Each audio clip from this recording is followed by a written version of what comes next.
June 12, 2024, dawned quietly in Maplewood, a small town where every morning seemed to blend seamlessly into the next.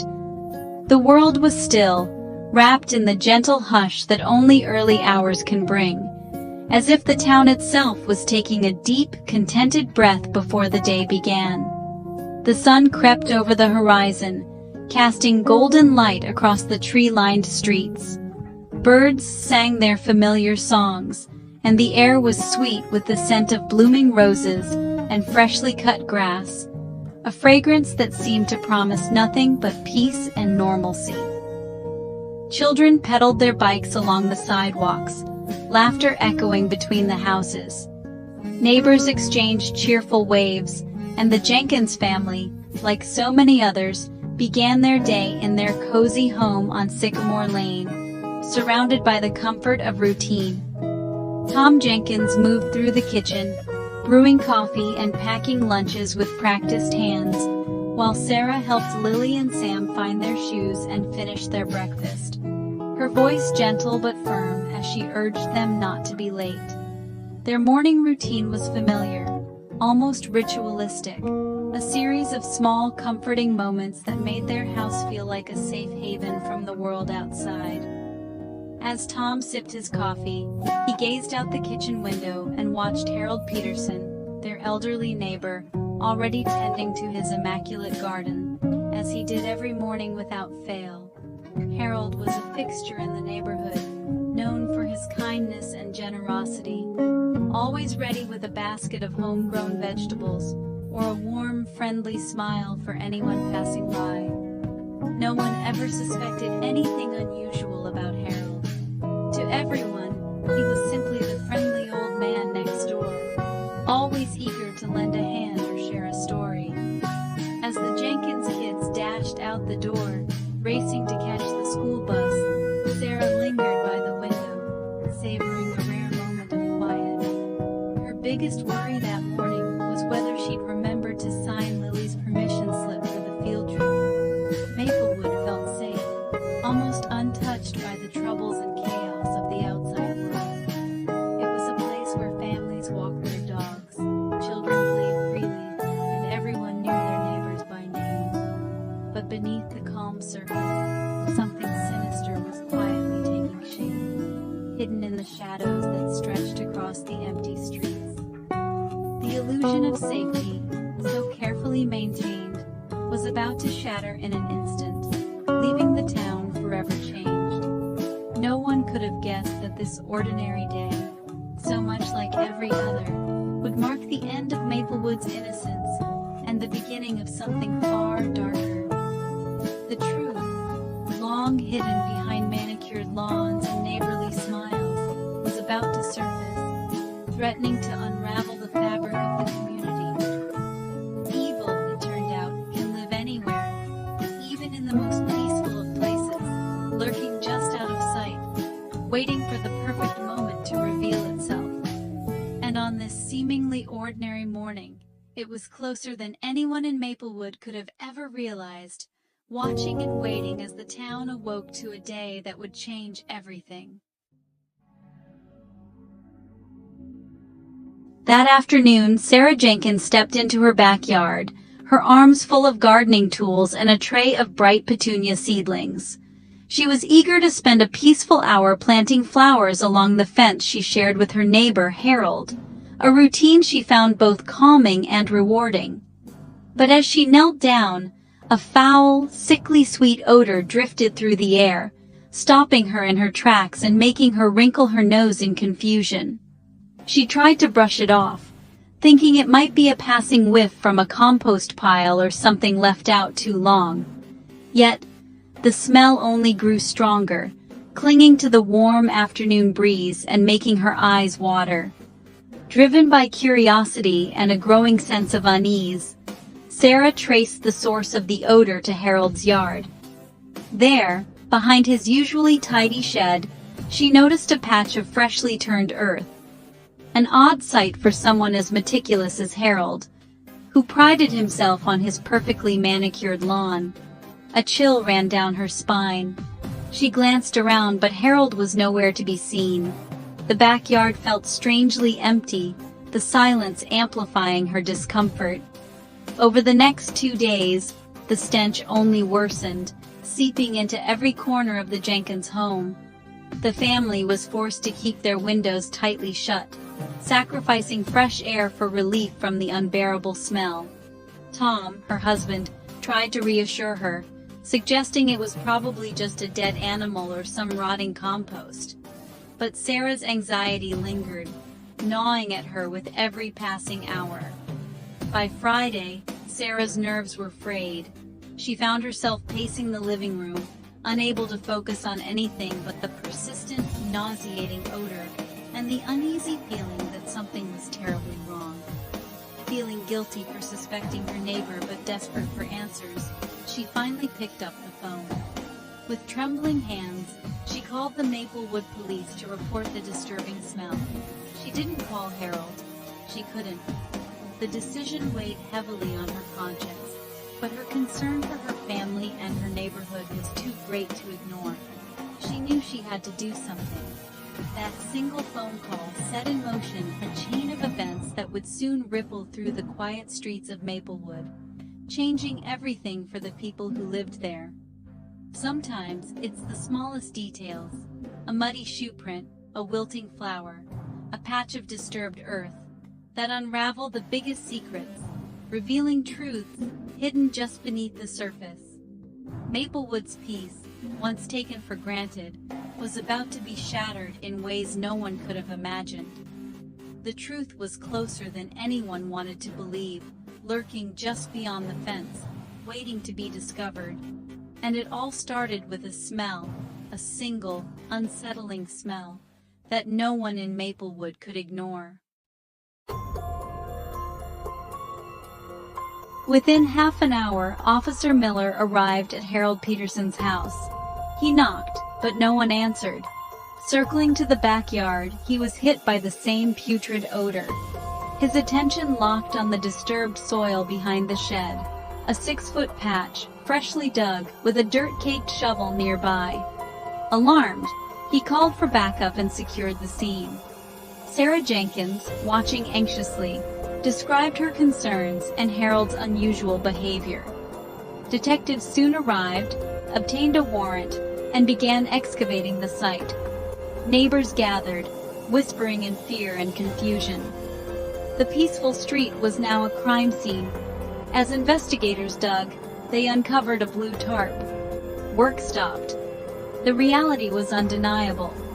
Something terrible had happened in Harold's backyard. The neighborhood's sense of safety evaporated. The truth was out, and Maplewood would never be the same. The investigation had only just begun. The monster was no longer a rumor. It was real, and it had been living next door. The discovery rocked the Maplewood Police Department. Detective Laura Grant, known for her sharp instincts, took charge. The remains in the tarp were confirmed as human. Harold Peterson was missing. His car in the driveway, his house locked. Officers searched his usual haunts, but he had vanished. The Jenkins family described Harold as recently withdrawn, but nothing more. The town's calm shattered, replaced by fear and speculation. News vans lined Sycamore Lane, amplifying the panic. Detective Grant urged the public to stay calm and report any information. Harold was now a person of interest in a murder investigation. The hunt for answers, and for Harold, was on. Maplewood's innocence was gone. Forensic teams identified the victim as Emily Carter, a 32-year-old librarian missing for 3 weeks from a nearby town. Emily was gentle, loved books and hiking, and her disappearance had baffled everyone. Detective Grant searched for any link between Emily and Harold. At first there was none. Different towns, different lives. But a librarian colleague remembered an older man who watched Emily daily at the library. He rarely checked out books, just sat and observed. Shown a photo, the librarian confirmed. It was Harold Peterson. The connection was clear. Harold had been stalking Emily for months. The investigation shifted. This was no random crime, but an obsession turned deadly. Harold was now the prime suspect. The search for him intensified. The community's fear deepened. The story was no longer about a missing woman. It was about a predator hiding in plain sight. The pieces were falling into place. Maplewood's nightmare was only beginning. The hunt for Harold was relentless. With Emily identified and Harold linked to her, detectives focused on his shed. Inside, they found Emily's handbag, wallet, car keys, and personal items, proof she'd been there. A locked box revealed more: her scarf, keychain, and photos taken without her knowledge. It was a stalker's shrine. Most chilling was a black notebook filled with Harold's obsessive notes about Emily. He documented her routines, her clothes, her conversations. The entries grew more possessive and delusional. The final entry, dated the day she vanished, read, "Tonight, she will finally be mine, forever." The evidence was overwhelming. The case against Harold was airtight. The community's worst fears were confirmed. Evil had been hiding in the garden shed all along. 2 days after Emily's disappearance, Harold Peterson was finally located in a rundown motel 50 miles from Maplewood. He had checked in under a false name, trying to disappear into the shadows, hoping no one would find him. The motel's neon sign flickered in the darkness as police quietly closed in. When officers entered his room, Harold surrendered without a fight. He sat quietly in custody, looking nothing like the monster the town had imagined, just a tired, broken man, haunted by his own actions. Detective Grant confronted him with the mounting evidence: Emily's belongings, the torn notebook, and the photographs that told a story Harold could no longer deny. At first, Harold denied everything, his voice trembling as he tried to maintain his innocence. But the weight of the truth was too much, and soon his defenses began to crumble. With a haunted expression, Harold confessed. He revealed his twisted obsession with Emily, convinced she loved him, even though they had never exchanged a single word. His delusions had grown over time, warping reality. He admitted to following her home, lurking in the shadows. When he finally confronted her, panic took over as she resisted, and in a moment of terror, he forced her into his car. Harold kept Emily captive in his basement, convinced that, given time, she would come to love him. He described the days she spent there, his mind clouded by obsession and denial. But Emily never stopped fighting. When she tried to escape, a violent struggle broke out. In the chaos, Harold's actions led to her tragic death. With chilling detachment, he recounted how he buried her in his backyard, shoveling dirt under the cold moonlight, showing no emotion as he described each step.